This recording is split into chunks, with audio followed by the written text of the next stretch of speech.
Hello friends, स्वागत है आप सभी लोगों का हमारे चैनल क्विक स्टडी में। मैं कमल बेस्ट। इस वीडियो के माध्यम से दोस्तों आप यहाँ पर कराऊंगा आर्मी टेक्निकल एनए का टेस्ट नंबर 2। इससे पहले दोस्तों आपको पार्ट नंबर 1 कराया जा चुका है, जहाँ पर आपने भौतिक विज्ञान की यानी फिजिक्स के महत्वपूर्ण क्वेश्चन को देखा।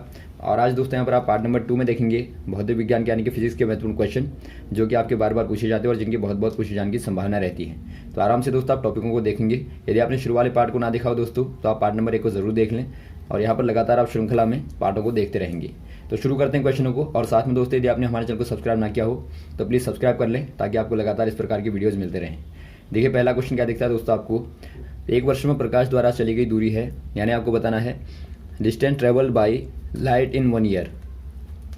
दोस्तों यहाँ पर देखिए आपको 1 ईयर का बताना है। 1 ईयर में जो लाइट के द्वारा चली गई दूरी है, यानी कि लाइट यानी प्रकाश के द्वारा जो चली गई दूरी है दोस्तों, वो आपको बतानी है। वो दूरी बतानी है क्या होगी। या आपकी लाइट ईयर कहलाएगी, या पारसे कहलाएगी, या सन ईयर कहलाएगी, या नन ऑफ दीज। ये दोस्तों कहलाती है प्रकाश वर्ष, यानी कि लाइट ईयर कहलाती है। यहाँ पर आप कह देंगे लाइट ईयर। आप जानते हैं दोस्तों प्रकाश जो होता है, प्रकाश की चाल यदि आप बात करें निर्वात में या वायु में, तो प्रकाश की चाल होती है 3 × 10⁸ मीटर पर सेकेंड, यानी कि 3 × 10⁸ मीटर पर सेकेंड होती है।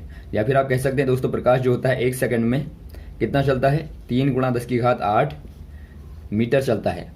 और ऐसे आप यदि निकालेंगे 365 दिनों में जितने भी आपके सेकंड होते हैं, यानी एक वर्ष में 1 ईयर में जितने भी आपके सेकंड होते हैं, उससे आप जब इसको गुणा कर देंगे दोस्तों, तो उतनी दूरी जो आएगी वो 1 लाइट ईयर के बराबर होती है।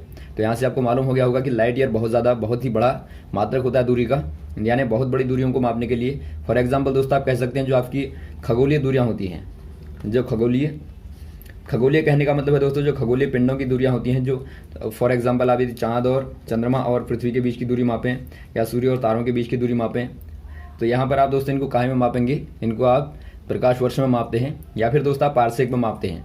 जो आपको सेकंड वाला दिखता है, सेकंड वाला भी दोस्तों दूरी का मात्रक होता है, और ये दूरी का सबसे बड़ा मात्रक होता है, यानी इससे बड़ा कोई मात्रक नहीं होता दूरी का। जो पारसेक होता है, पारसेक दोस्तों एक पारसेक में जो होते हैं लगभग 3.2 लाइट ईयर होते हैं, यानी कि 3.2 लगभग प्रकाश वर्ष होते हैं, यानी इतना बड़ा मात्रक होता है दूरी का पारसेक। तो यहाँ पर आप दोनों को ही याद रखेंगे, दोनों ही दोस्तों खगोलीय पिंडों की दूरी को मापने वाले हैं, यानी एक प्रकार से आप कहेंगे ये सेलेस्टाइल बॉडीज की डेस्टिनेशन को मापने वाले यूनिट होते हैं।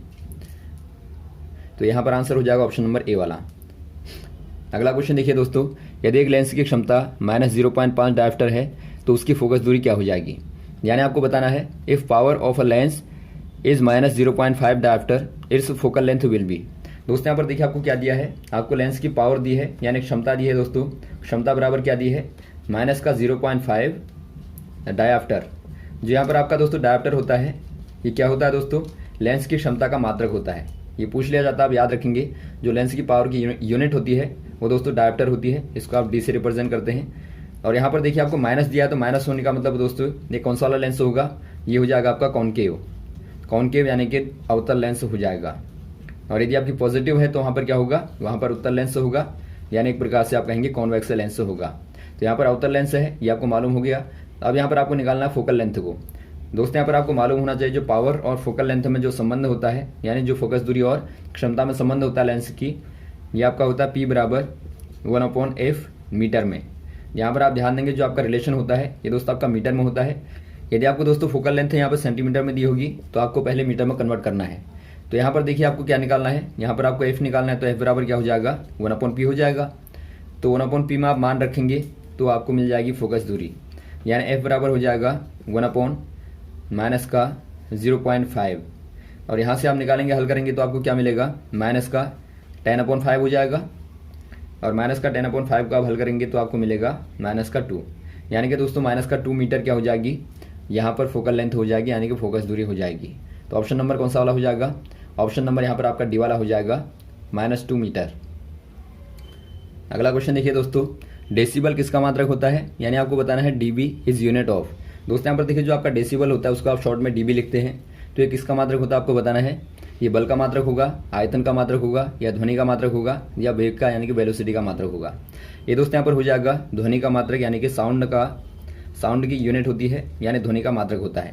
तो ऑप्शन नंबर आप सी वाले में टिक कर देंगे, ध्वनि का मात्रक डेसिबल होता है।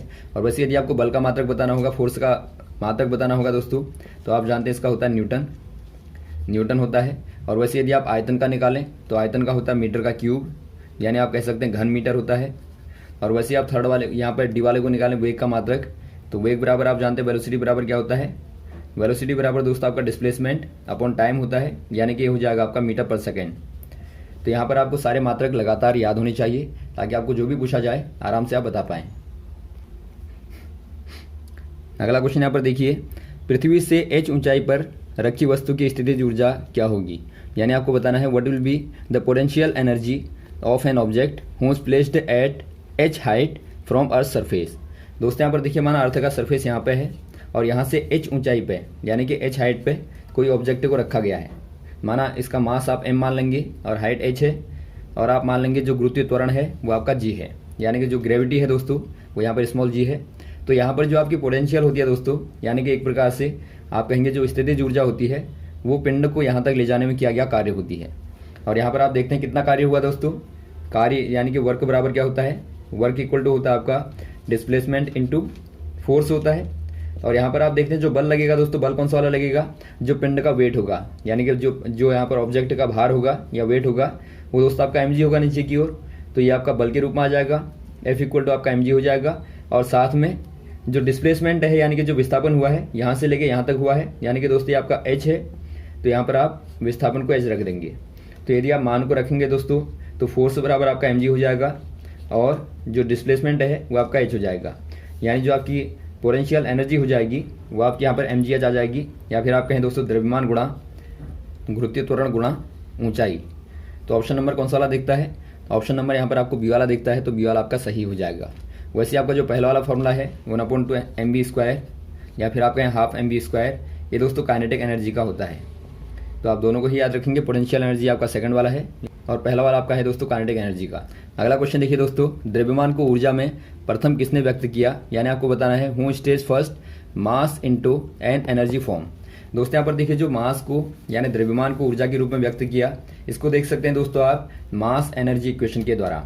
जो मास एनर्जी की इक्वेशन है दोस्तों आप जानते होंगे E इक्वल टू mc² होती है, और ये किसके द्वारा दी गई दोस्तों, ये दी गई थी आइंस्टाइन के द्वारा।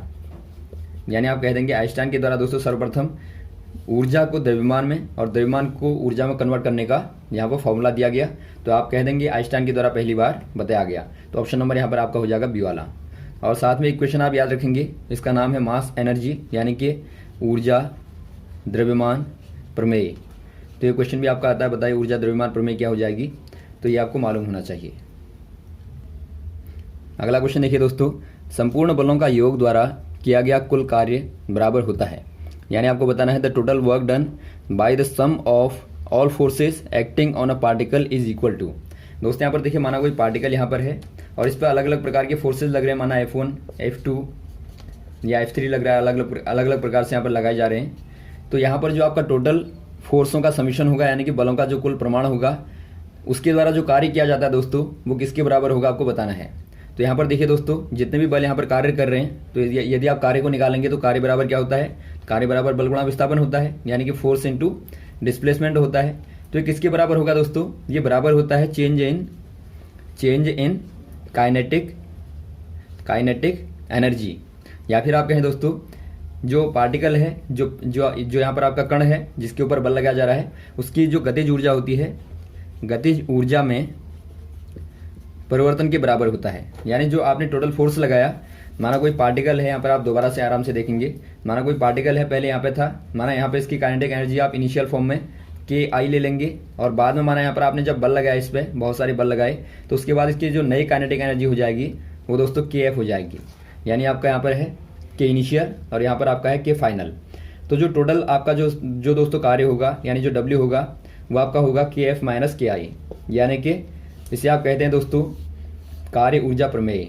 ये कहलाती है कार्य ऊर्जा प्रमेय, या फिर आप कहें दोस्तों वर्क एनर्जी थ्योरम। यानी यहाँ पर आप देखते हैं जो फाइनल काइनेटिक एनर्जी थी और उसमें से आपने इनिशियल काइनेटिक एनर्जी को निकाल दिया, तो वही दोस्तों क्या बताती है, जो कार्य किया गया, जो बलों के द्वारा कार्य किया गया वो दोस्तों आपका दोनों में अंतर के बराबर होगा, या फिर आप कहें गतिज ऊर्जा में परिवर्तन के बराबर होगा। तो यहाँ पर देखिए दोस्तों कौन सा वाला हो जाएगा, चेंज इन काइनेटिक एनर्जी यानी गतिज ऊर्जा में परिवर्तन, यानी पहला ही वाला आपको दिखता है दोस्तों जो कि एक प्रकार से कार्य ऊर्जा प्रमेय का ही एक पार्ट है, तो ऑप्शन नंबर आपका पहला वाला सही हो जाएगा। अगला क्वेश्चन यहाँ पर देखिए दोस्तों, एक प्रत्यास्थ टक्कर में, यानी आपको बताना है in an elastic collision there is, क्या होता है दोस्तों इलास्टिक कोलिजन में क्या होता है, आपको पहले समझना है जो आपका इलास्टिक कोलिजन और इन इलास्टिक कोलिजन होता है क्या होता है। यहाँ पर देखिए दोस्तों, जो आपका प्रत्यास्थ टक्कर आप कहते हैं इसको, या फिर आप कहें इलास्टिक कोलिजन। आप दोस्तों माना दो प्रकार के पिंडों को लें, यहाँ पर पहले वाले का द्रव्यमान m1 है, बाद वाले का m2 है। यदि आप दोनों को टकराएं, और ये कैसे होनी चाहिए दोस्तों, इलास्टिक होने का मतलब है यानी कि इनके आकार में कोई परिवर्तन नहीं होना चाहिए, या फिर दोस्तों कोई भी ऊर्जा का लॉस नहीं होना चाहिए। माना यहाँ पर आपके पास में दो पिंड हैं, दोनों का द्रव्यमान m1 और m2 है। यदि आपस में टकराते हैं दोस्तों, और यदि टकराने के बाद में इनकी ऊर्जा में कोई परिवर्तन नहीं होता, यानी कंजर्व रहती है, और साथ में इनका मोमेंटम यानी कि संवेग भी आपका कंजर्व रहता है दोस्तों, ऐसे कोलिजन को आप क्या कहते हैं, इलास्टिक कोलिजन कहते हैं। यानी आप कह देंगे जिनमें दोस्तों गतिज ऊर्जा और संवेग दोनों ही कंजर्व रहेंगे बिफोर और आफ्टर। यानी पहली बार में माना यहाँ पर आपका पहले वाले केस में माना यहाँ पर मोमेंटम था m1 v1, और बाद वाले में दोस्तों माना m2 v2 था। यानी आपका पहली बार में पार्टिकलों का मोमेंटम का जो समीशन था m1 v1 plus m2 v2 वो बराबर होगा दोस्तों कोलिजन के बाद में, माना कोलिजन के बाद जो नया मोमेंटम था वो आपका m1 डैश v1 डैश आता है और धन m2 डैश v2 डैश आता है। तो ये दोनों दोस्तों क्या होंगे, बराबर होंगे।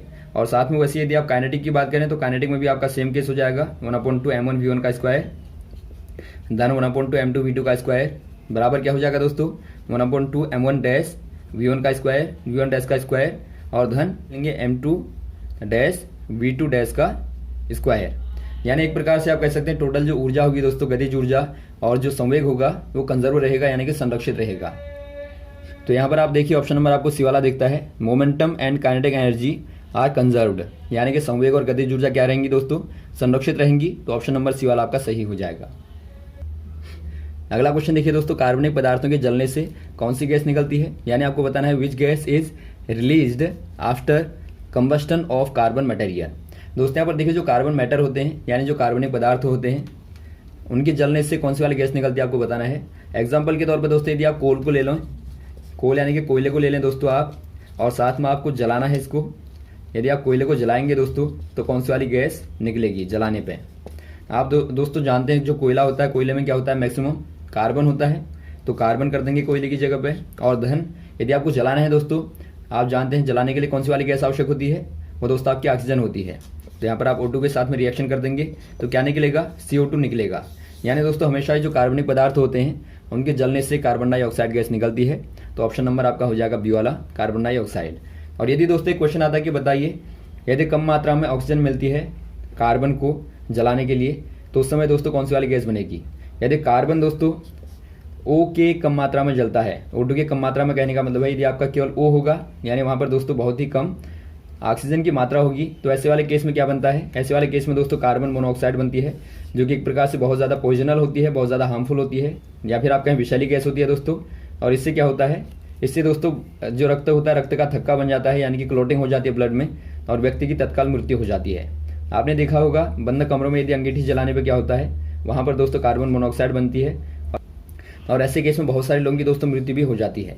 तो उसका यही रीज़न होता है दोस्तों कि वहाँ पर कार्बन मोनोऑक्साइड बनती है। अगला क्वेश्चन यहाँ पर देखिए, अगला क्वेश्चन आपको दिया है निम्न में कौन सही सुमेलित नहीं है, यानी आपको बताना है which one is not correctly matched. दोस्तों यहाँ पर आपको देखिए यहाँ पर कुछ मिलान दिए हैं, इनमें कौन सा वाला सही मिलान नहीं है आपको बताना है। पहला आपको दिया सिल्वर पेपर एल्युमिनियम, सेकंड वाला आपको दिया थर्मोमीटर Hg, थर्ड वाला आपको दिया है प्लांस Mg, और फोर्थ वाला दिया ब्लीचिंग पाउडर Na। दोस्तों यहाँ पर देखिए आपको एक प्रकार से दिया है कि इनमें क्या होता है। यानी यदि आप बात करें सिल्वर पेपर की, तो जो सिल्वर पेपर होता है वो किससे बना होता है, ये आपका दोस्तों एल्युमिनियम यहाँ पर आपको दिया, बिल्कुल सही है। क्योंकि जो आपका सिल्वर पेपर होता है, जो आपने देखा होगा, जो आपका एक प्रकार से खाने को फोल्ड करने के लिए भी आपने देखा होगा, जो भोजन को रोटियों को रखने के लिए होता है सिल्वर पेपर, चमकीला पेपर होता है, तो वो दोस्तों एल्युमिनियम से बना रहता है। क्योंकि एल्युमिनियम एक प्रकार की बहुत सॉफ्ट क्या होती है दोस्तों, धातु होती है, मेटल होता है। तो पहला आपका सही सुमेलित है। सेकंड वाला देखिए थर्मोमीटर दिया है, यानी जो आपका थर्मोमीटर होता है उसमें क्या होता है दोस्तों, उसमें आप जानते हैं एक तरल पदार्थ होता है, इसको आप दोस्तों क्या बोलते हैं, Hg बोलते हैं, या फिर आप पारा बोलते हैं, या फिर आप दोस्तों मरकरी बोलते हैं। यानी यहाँ पर जो आपको दिया है Hg यहाँ पर दिया है, बिल्कुल सही है। थर्मोमीटर में क्या होता है दोस्तों, Hg होता है। जो कि एक प्रकार की इकलौती धातु होती है दोस्तों। ये एक ऐसी धातु होती है, ऐसा मेटल होता है जो कि कमरे के तापमान पर यानी रूम टेम्परेचर पर लिक्विड फॉर्म में होता है, यानी तरल फॉर्म में या फिर आप कहें द्रवित रूप में दोस्तों होता है। वैसे अगला वाला आपको दिया प्लांट्स में मैग्नीशियम दिया है। आप जानते हैं दोस्तों, कल ही आपको क्वेश्चन कराया था, जो प्लांट्स होते हैं यानी जो पेड़ पौधे होते हैं उनकी पत्तियों में जो क्लोरोफिल होता है दोस्तों, उसकी सेंट्रल कोर में मैग्नीशियम होता है।